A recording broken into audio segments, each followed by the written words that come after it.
Good evening and welcome to the July 27th Civil Service Commission meeting. And we have roll call, please. Commissioner Gantes. Here.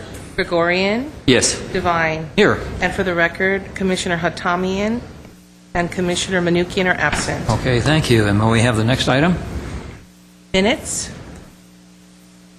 My understanding that we are missing 2 members that need to vote on the minutes, so we will not be approving any minutes tonight. Is that correct? Okay, then we'll move on to the next. Mr. Chairman, I think that includes the minutes of June 22nd, 2011, as well as July 13 of 2000. That's correct. Okay. Oral communications. I have no cards. Is there anyone in the audience that wishes to address the commission? Seeing none, we'll move on to the next item. Eligible list established. Mr. Doyle? Mr. Chair, members of the Commission, this report lists the eligible lists that have been established since our last meeting. We have 2 lists. One was an open recruitment process. The other was a promotional and open. The report indicates the total number of applications received, as well as the far right column, those who made the eligible list. See, in both cases, we have a little thin, but it is an indication of the type of position that we're trying to fill there, and I'd say the challenging nature of the examination process. So we ended up with only 2 on the list for senior building code specialist, and that is an engineering position, a registered engineer requirement, and then just 3 for the building inspection supervisor. With that, if you have any questions, I'd be happy to try and answer them. It's interesting that only 2 out of 11 engineers could qualify. I don't want to say anything about it. Well, let's not get into that, please. Do we have any other comments? No. Okay. We'll move on to the next item. Class specification for approval, Police Communications and Technology Administrator. Mr. Doyle? And Mr. Chair, members of the Commission, this is the approval of a new class specification. This is a newly approved title, Police Communications and Technology Administrator. This position will be a new hire to head up our Communications and Technology Bureau within the Police Department. As the report indicates, this is a budgetary reduction, and what's going on here is that the 2 areas listed here were formerly headed up by a sworn member of the Glendale Police Department, a police lieutenant. And as such, we're going to be civilianizing this position and filling it, again, at this level of Communications and Technology Administrator. The specification lays out in great detail all the duties and expectations of this individual. It is a very, very important position in this area. We've found that there's a significant overlap between both communications technology and general technology, so this person will be handling both, and hopefully we'll find somebody who's qualified in both areas.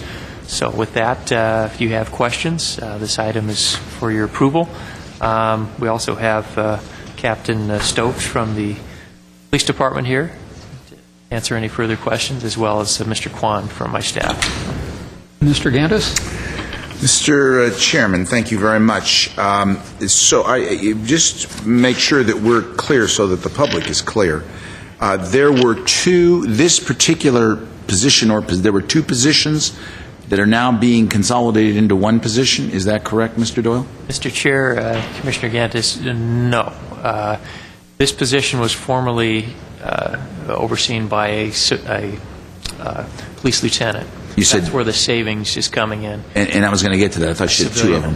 I thought you said 2 of them, but there was just 1. I think it's important that the public understands, and Captain Stokes, when you have something overseen by a public safety officer, there are issues regarding salary, which of course are significant, and the retirement benefits are significantly different between a sworn officer and a non-sworn personnel. So I don't know. We don't have in front of us the job bulletin. I don't know that we're going to have it, but so we don't know the amount that's being paid. But my gathering is that this is a rather significant savings to the city, and probably not a tremendously decreased amount of quality in terms of getting the work done, because basically it's overseeing, as you say, communications and information technology. Is that a pretty fair statement, Mr. Doyle? Yes, that's correct. I do have questions, however, since we are replacing the position, replacing a police lieutenant.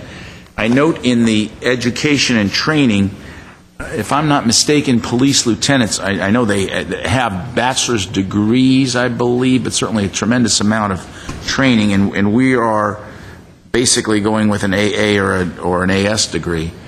Is that equivalent to a police lieutenant in terms of the education? Mr. Chair, Commissioner Gantis, I believe of late we have increased the educational requirements for police lieutenant to require a bachelor's degree at this point. This position and many positions in the IT world and general communications area, the college degree is not as important as the experience and the technical qualifications and certifications. But you will note we do have an AA requirement, or AA or an AS, with a desirable qualification for both a bachelor's and even a master's. That would be our preference. But what we're really looking for is for somebody with a good, solid background in public safety, communications, and technology. Okay, and then with respect to the licenses and certifications, we talk about an emergency number professional. Is that some sort of a certification? I'd have to defer to either Mr. Kwan or Captain Stokes on that one. Okay, Mr. Chairman, members of the Commission, Russ Kwan, Human Resources Analyst. The Emergency Number Professional Certification is a comprehensive certification program for 911 center managers. It's sponsored by the National Emergency Number Association, and it's a nationwide organization that administers this certification, where the process includes an application evaluation in addition to an actual examination that applicants who are interested in getting the certification do have to successfully pass in order to maintain. Well, I take it this person is the administrator of this particular area. That's correct. Do you not want that, or at least have a requirement that within 6 months or 1 year that this certification be obtained, similar to some of the other certifications? I think this is a rather important field. I assume it is a 911 call center, and it seems to me that we would want to have the emergency number professional certification, if not on hiring, within probationary period. Is this a 6 month or a 1 year? I can't tell from this. This would be a 1 year probationary period. Within 1 year, I would. It is a rather new certification that we've come across within, I'd say, the past few years. This was actually at the recommendation of our last police lieutenant who held this position.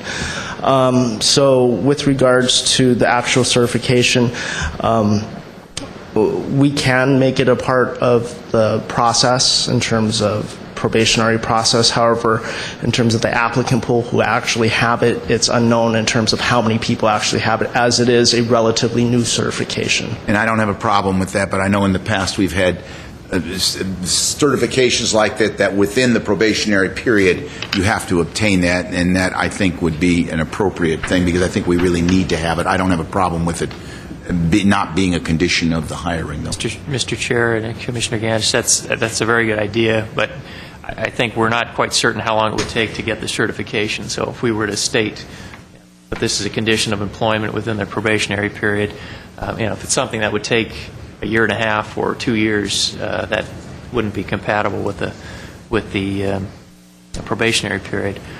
Do we know? We don't have any idea how long it takes? No, sir. Find that out. I mean, I hate to. I mean, this is obviously going to something new. Theoretically, we're going to hire somebody that's going to be here a number of years. So that if that isn't put in there, I would be a little concerned that we don't have that. If you're correct, then we'd have to reconsider it. I understand the concern of the applicant pool. I'll defer to whatever you think, but I certainly think I would like that at some point myself, because, again, if it's a 911 center, I think it's important that certification be there. With regards to the certification, it is an application evaluation, so they take into consideration the amount of experience that you have, and that would earn you a certain number of points in order to be successfully past the application part, in order to successfully move on to the exam component. But unfortunately, I don't have the information with regards to how long the actual certification process would take. Doyle? Mr. I'm Chair, sorry. we could indicate selected individual would be required to obtain this certification by the conclusion of the probationary period or a reasonable period thereafter, something along those lines, if that would. Aren't we allowed Acceptable. to I mean, let's assume that we put in there what I say, within the probationary period you have to have it, and we hire somebody, and then and you're going to find that out anyway. We could then come back, I would think, and in the year, if it can't be done, and then you report that. We can't get it done, this guy didn't have it, he's doing a great job. We would like to be able to, can we not do a waiver of that at that time? Mr. Doyle, I find it hard to believe it can't be done in a year. I'm not saying you're wrong, but it may be. I don't know. Maybe the classes are that full. It just seems to me that it should be able to. It's not. I don't think it's that complicated. I don't know, but I certainly to leave it open to me, because this position is likely to be somebody that's going to be here a number of years. It's a new position.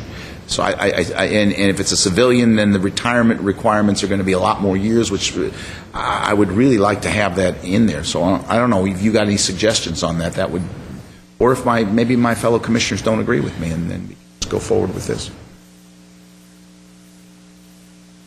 Mr. Gregorian? Yeah, I do agree with Mr. Commissioner Gantas. In the meantime, this position is a civilian position. That's correct, sir. Okay.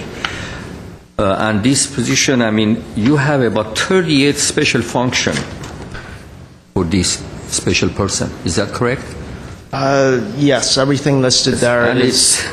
so it's not just a 911. No, it's encompassing the 911 component of the police department, in addition to some of the information systems, project management or project coordination. Practically some of them, which I can see, maybe is assistant to chief, because there's so many functions over there, which is good in a way, because you like to see that the morale is, somebody is going to work on the morale, somebody is going to meet regularly with subordinate personnel management, receive and investigate complaints, all these things very important. And then on top of that, coming to that point that we hope that we can find somebody, and we can find somebody with AA, because all this experience, all this qualification and things, we need people with more experience and more education.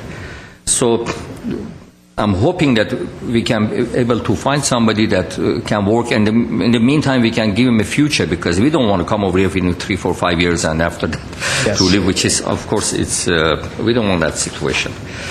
No, basically,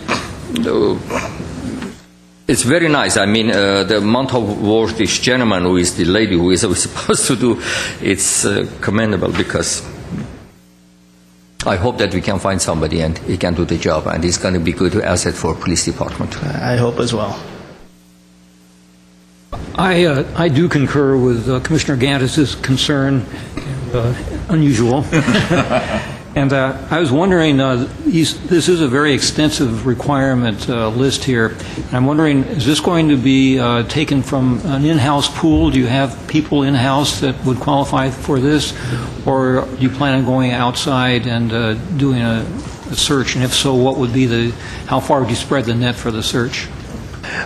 We would more than likely, I would meet with police management, but more than likely we would go open with this recruitment. Okay. And do you know if there are positions like this in other cities, or so that you know there's a pool out there of people that could qualify for this, or are you just kind of shooting in the dark on that? Well, this position will be unique, I will admit.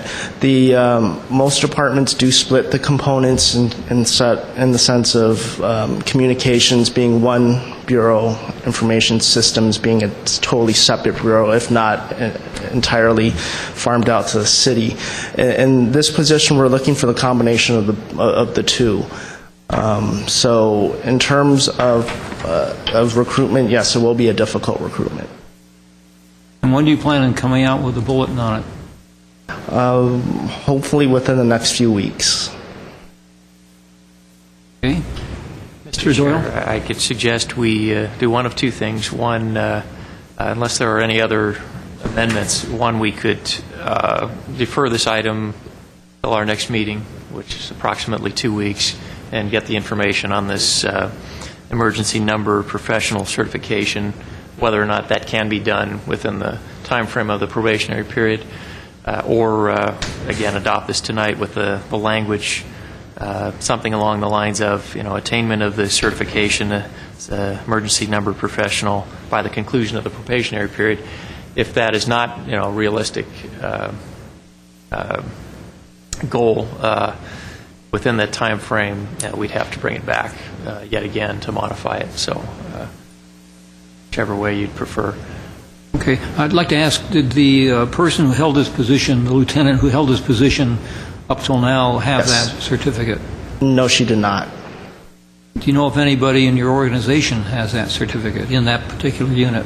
I haven't done an audit for certification, so at this point I can't answer that, sir. Jeremy? This is very hard to believe that you and I are on the same page. No, it's not. But what's been brought up on your questioning, who would be the supervisor of this particular unit? Captain Stokes? That's correct. Could I have, Captain, could you come up, please? They brought up an interesting question that we are going to be doing really two very significant functions under one head. Communications, which of course involves, I guess, the station which is on the third floor or whatever of the police building. But in addition, this person is also going to be the supervising the technology aspect of the police, the computer system and the software, et cetera. Is that correct? No, on the technology side, it's more of a project coordinator. In other words, the actual technical part of IT is run by the Information Services Department of the city. And the IT folks who work in our building work for ISD. This person is going to be here to help us with R&D of future technologies, of identifying what might work best with our operation. They're not involved with the technical side of it. So they're involved with budgeting, they're involved with kind of overseeing projects, but not driving the actual technical side of it. So this is really a diverse position, isn't it? Yeah, and the position is an administrator level management position. What we're looking for is strong management skills. Not as important as the technical skills. This person's not a technician. They're not answering the 911 lines. They're not making the entries of the calls. They're managing the whole communications process, the whole operation, as well as overseeing some of the technology projects. Most of our major technologies are related to communications, radio systems, computer dispatch systems, mobile digital systems that are looking at the dispatch. So a lot of those things come back to the communications center, and that's why we want them there coordinating between the two sides so that everybody's on the same page. Would you become, I'm thinking I'm backtracking on this emergency number a little bit, because we might be boxing ourselves in that we're not going to be able to find anybody. Are you comfortable with that position, maybe never having an emergency number professional certification? I think it's something they should have, depending on the amount of time that they're in the position. I think we can research how long that takes. But there are, I do believe there's a pool of candidates out there who have civilian management skills in public safety agencies, be they police or fire or anything similar, sheriff's departments, whatever it might be. And we're really going to be looking heavily at the ability to manage operations as opposed to strictly the technical side of things. Mr. Chairman. Questions? It's the best way, Mr. Chairman. Well, I was going to ask Mr. Doyle, the suggestion you made was to get some more information on it, bring it back, but I get the feeling that you want to get the bulletin out fairly soon so that you can start recruiting for this. Is that correct, or is there a time crunch on this? We would like to. The position has been vacated already, and so we have somebody acting in the role right now, and we certainly would like to fill it as soon as we can. So what would be your desire, Mr. Gandis? I think maybe we should, Mr. Chairman, if that's appropriate, I think we should put it during the probationary period.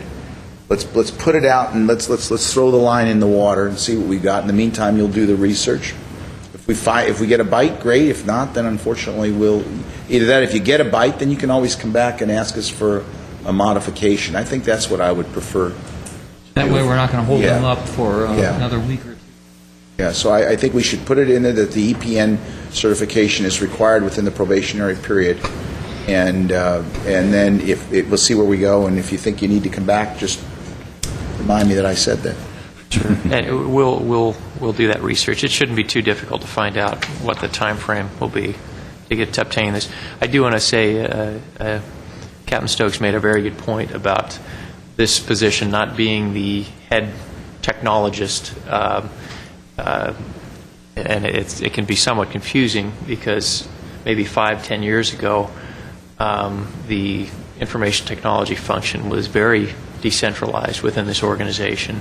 Every department had their own IT people sort of doing their own thing, and in the last few years our most recent leadership within the information technology department has taken control of this, and really these individuals will be reporting, at least from a technical standpoint, to the centralized IT department. And as Captain Stokes says, this will be more of a coordinator as opposed to the person who is doing the actual work on these things. So it's a very good point. With that, is there a motion to approve the bulletin with the amendment as suggested by Commissioner Gandis? So moved. Second. We'll have unanimous consent on that. Next item, please. Revised class specification for approval, secretarial series. Mr. Doyle? Mr. Chair, members of the Commission, this is a revision of an existing class specification series. This is the secretarial series. This hasn't been updated in, I think, since 30 years, probably. I believe it was 2003. But the main purpose this is being brought before you is to address really one significant change that we're proposing with regard to the single classification of office services supervisor. This is a very important position. Office services supervisor generally serves as a secretary to a department head or a section head, but also has a significant supervisory component to it. And we have several of these spread throughout the city. What we're finding is that the existing experience requirements are a bit too restrictive. We like to fill this position internally because it helps to have people within these positions who have a good knowledge of the organization. And what we're finding is that the way the requirements for this particular classification are written is just a little too restrictive. Currently, it requires 3 years of secretarial experience and 1 year of recent supervisory experience. And right now, we're seeing that we do have what could be some pretty viable candidates who don't have the supervisory experience, but they have lead worker experience. And there's a bit of a distinction there. And then there's always, interpreting what does a recent mean. If I was a supervisor 10 years ago for 5 years, does that qualify me? And what we're proposing to do is really to leave that experience requirement, but also make an alternative, which would be to again have that as an experience requirement, but also add or 5 years experience as a senior office services specialist or senior office specialist here in the city. And what the senior office services specialist position is, it's a very high-level clerical position, which in many cases will have some lead worker experience, and not necessarily supervisory experience, but we believe that that level of lead worker experience would be sufficient to qualify and prepare somebody for this office services supervisor position. So this is what we're proposing, and again, it's a bit of a means to open up the recruitment pool a bit, and instead of getting 3 applicants for a job, this would enable us to get 10 to 12 or even 15 applicants as we do this promotionally. So with that, that's really the primary purpose of this revision. So if you have questions, happy to try and answer them. What is, I don't see the senior office services specialist or senior office specialist in this, whatever we call it, I'm losing it. Class spec, it's a different class. Different series. What do they do? Is it similar to being secretarial? Or? Similar. It's more straightforward clerical work, answering phones, utilizing the computer, typing correspondence, providing customer service. So it's called an office services class? Series? Yes, it's the office services series, and it goes basically office services assistant, office services specialist, and then senior office services specialist. No office services associate? No other? Could we put another level in there? I love levels. Okay, and you think that would be sufficient? Is that the equivalent of anybody in the secretarial series, the senior office services specialist? Senior office services specialist would be roughly equivalent to, I would say, somewhere between an office services secretary and an executive secretary.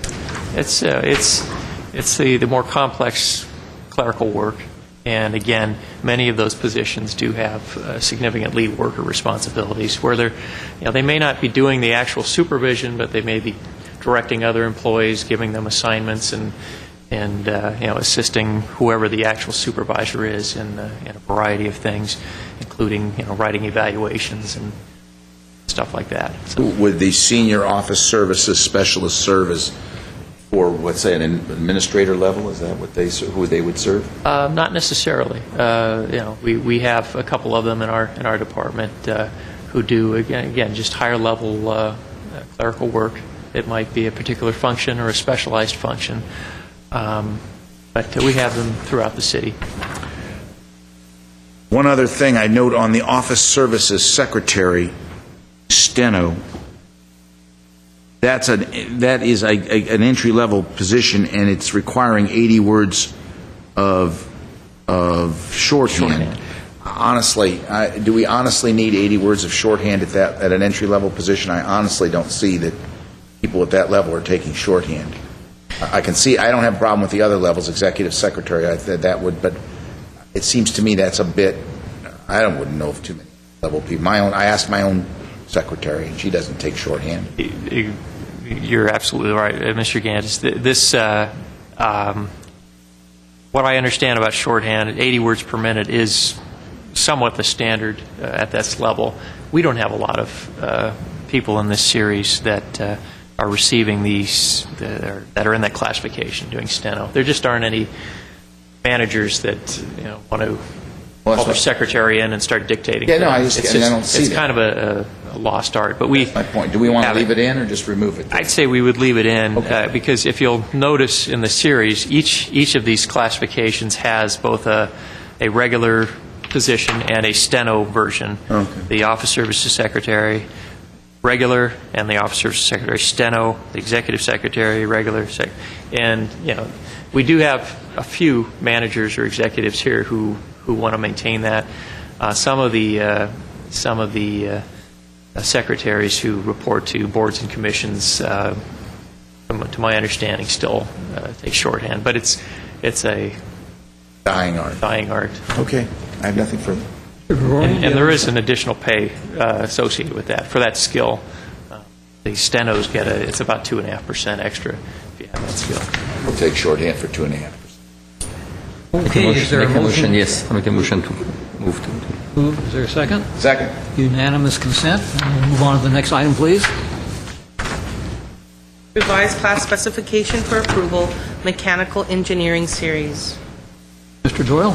Mr. Chair, members of the Commission, this is a revision of the class specification for a mechanical engineering series.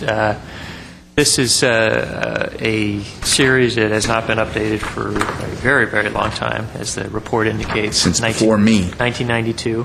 Fortunately, not a lot of things change in the engineering world, but the few areas in this specification that we are proposing changes in have to do with some of the latest technology advancements, computers. There's quite a bit as far as some of the regulatory knowledge that we would want an individual to have. Most of our mechanical engineering personnel are based in the power plant, and Glendale has a very old power plant, but subject to increasing amounts of regulatory compliance, and I think that's a lot of the changes that you'll see here. This is, again, the non-registered engineering level. This is assistant and associate. So these classifications do not require the state registration. If we were dealing with that, we would have it would be a different title, mechanical engineer and senior mechanical engineer. But this is the entry level and the associate level. So with that, if you have any questions, it's pretty straightforward. Mr. Gantis? To our attorney, please excuse me, but I forgot to mention this on the previous one. You have approval on the previous one at 7/20/11. That needs to change to the secretary series. It should be 7/27/11. I have no questions on this one. Okay. Mr. Gregorian, do you have any questions? Who do we have from GWP over here? Anybody? No. If, Nick Cruz, who's the principal, a mechanical engineer, if you'd like him to approach the podium, we can. I understand it's entry level or associate level. But one thing which I would like to mention, due to the fact that the city of Glendale right now, we are going through these financial problems. I'm coming from a different point that I would like to see if we can make some money for the city. GWP, especially GP Power, it's a very big source of making money. And specializing, especially bring the power plants, new turbines. I hope this, with bringing those people over here to helping the senior engineer, especially passing through the OSHA, the AQMD, all these kind of things, is going to help us to activate and start instrument those power plants over here, because it's a very major issue for our future. Yes, as a matter of fact, our group is a small group, but we know that there are a lot of regulatory compliance that we have to comply with, and we have hired basically 2 assistant mechanical engineer that will help us continue to report these requirements to not only the South Coast Air Quality Management District, but also the Environmental Protection Agency, mostly on air quality issues. Well, I hope that it's going to help you by passing this. It's going to help you to bring this staff and start to work in that direction, because we don't have that much time, especially right now that AQMB is very difficult. We cannot pass. We need 3-4 turbines, as the way which I understand. And we have to do just one by one. Before it was 3, we could do it in the same time, but right now it's one by one.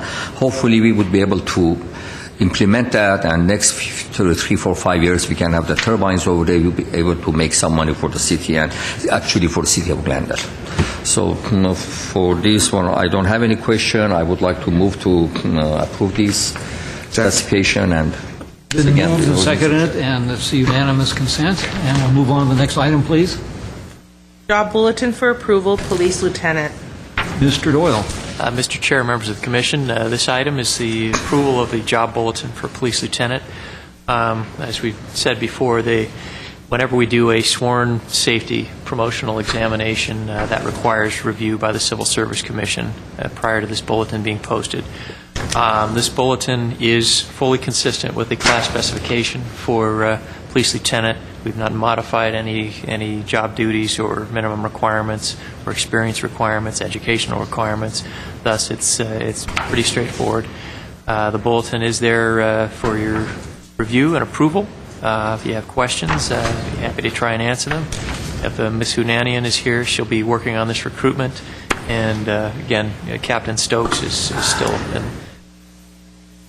chambers if you have questions of him. So, Do we have any questions?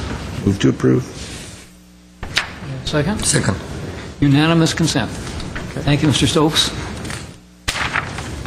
Next item, please. Job bulletin for approval, internal auditor.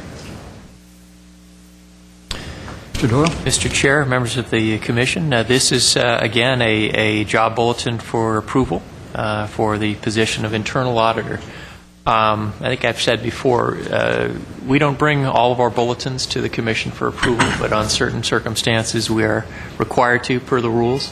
One similar to the one we just had with the police lieutenant. We bring from safety department promotional recruitments.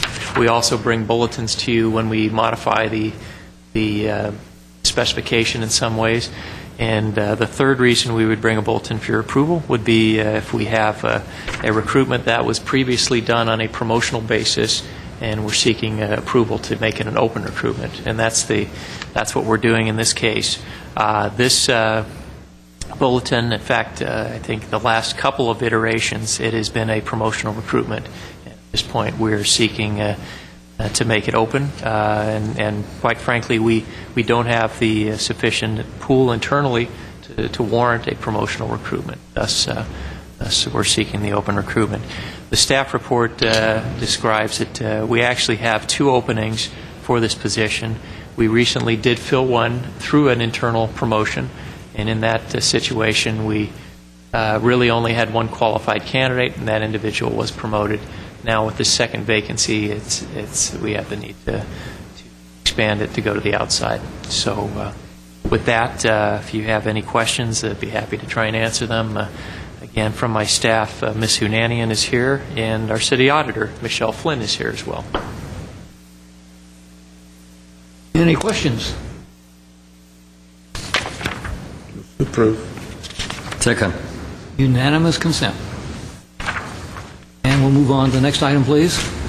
Report on advertising budget expenditures, April 2011 to June 2011. Mr. Doyle. Mr. Chair, members of the Commission, this is both our quarterly advertising expenditure and outreach report and our year-end report. Just to kind of go through some of the numbers, that the HR department had $40,300 allocated for recruitment advertising over this past fiscal year, and that number had gone down from the past. Many years ago, it was much higher, but we had an allocation of $40,000. We ended up spending a total of $26,000 of that, so we stayed $14,000 below our allotted budget. The report really is broken into 2 areas. The first part of it shows the expenditures for various recruitments that we have had in the past few months, really the fourth quarter of the current fiscal year. And you see most of those recruitments were associated with police officer recruit, which we haven't really done a police officer recruit process in a couple of years, and so we did do rather extensive media blitz and looking at some of the newspapers, publications, and websites that serve the various ethnic communities in the area.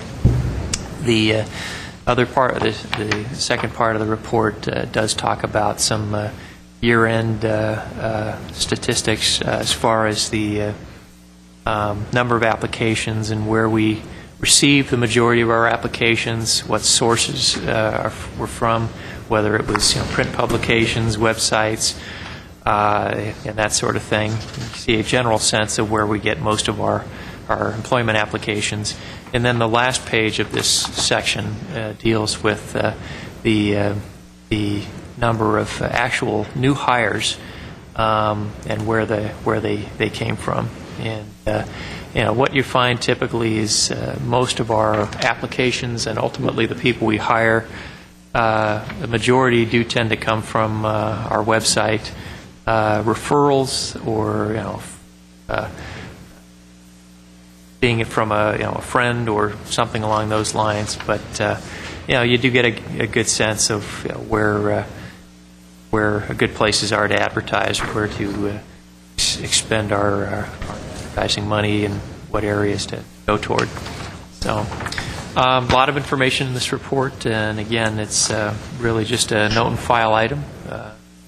Have any questions? I'd be happy to try and answer them. And I do want to commend Narine Kasparian from my staff who puts all this together. She's here in the audience as well. So if you have questions.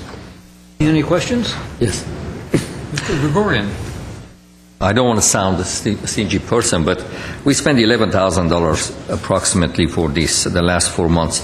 How many openings did we have for the last 4 months that we spent that much money? Good question. Mr. Chair, Commissioner, how many openings? You can see from this first report that shows the fourth quarter. That's not a reflection of the number of openings, but it's a reflection of the positions that we advertised, and that would be mainly our open recruitments. So if you look at those, you see ambulance operator, you see the deputy assistant city attorney, you see fire cadet, hourly city worker, HVAC. Those are, it appears to be in the neighborhood of about 10 to 15 individual recruitments. And then on top of that, the staff does promotional recruitments as well, but we don't advertise for those because those are done internally in-house. So the last quarter at various stages, I would say anywhere from maybe 20, 25, maybe 30 recruitments at some stage.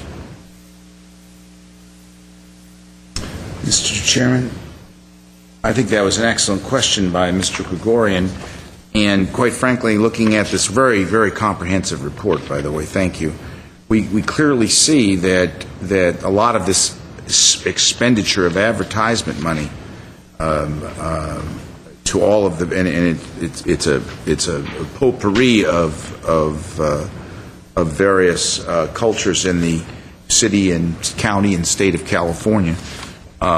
Really, though, the responses are small compared to, obviously, the internet, the referrals by the city of employees. Between the City of Glendale website and the internet alone, it's almost 60% of our applicants came from those. And some of the publications, the Times, for instance, is 0.4%. So one has to say, well, maybe we ought to be saving some money, which is, I think, where Mr. Gregorian was going, except the beauty of this is, for instance, the police officer recruit, the ambulance operator, particularly the police officer recruit, where a lot of money was spent. We spent this on the Korean Times, the Hispanic Hotline, the Black Careers Now, Asian Pacific Careers, USA Armenian Life, Asberas, Korean Daily Again, New Armenia, LA Sentinel, La Opinion. These are a Hispanic Hotline, Asian Pacific Careers. We have covered, and it's important that we cover all of the ethnicities in this multicultural county and state that we're in, so that we can be sure that we are doing our best. It's easy, and I think, I'm not criticizing Mr. Gregorian. That's an excellent observation. And I would say the same thing, because the City of Glendale website is free. The internet, for the most part, is very, very inexpensive. But we may not be reaching the people that we really want to reach, which we're reaching through, I think, some of these publications. So while I applaud them that they have came in 14,000 under budget, and I applaud Mr. Gregorian for doing exactly what we, although we're not worried about money, but we need to concern ourselves as we have this $18 million budget. I would not want us to not publish in some of these, despite the rather small turnout, the turnout in our applicants from these publications. I still think we need to be a part of those communities so that they know that Glendale is reaching out to each and every one of the communities that we have. Commissioner Gantis, if I may, Mr. Chair, thank you very much for your compliment. The question is, I would like to ask the question over here and ask it to be answered over here rather than to any restaurant or coffee shop, which is happening right now. Over here is the one, we have problem, we can sit down and discuss and solve it. And thank you very much for your information, and thank you very much, Mr. Dole, with your explanation, and thank you for staff. Of course, I mean, we know that we need this, we have to do this in order to reach everybody, and in the meantime to answer to public that we are here to watch every penny, and we are here to reach everybody, to give them an equal opportunity that if there is any one single job, everybody can apply, and nobody can say, well, we didn't know, I didn't know, or my father, my brother, those kind of things. Again, my compliment, and thank you very much, and Mr. Gantis, thank you very much for your support. Okay, with that, we'll note and file it and move on to the next item. Agenda forecast. Doyle? Mr. Chair, members of the Commission, the agenda forecast is here for your review. Our next meeting will be August the 10th. Commissioner Manukian will be absent. We will be beginning one of our closed hearings following that meeting. So following the open portion, we'll proceed into a closed session. On the 24th of August, we anticipate the report on hourly employment for the entire fiscal year of 2010-2011, and that's the report that addresses the hourly employment and the how well we did meeting the 1,250-hour standard over the past year.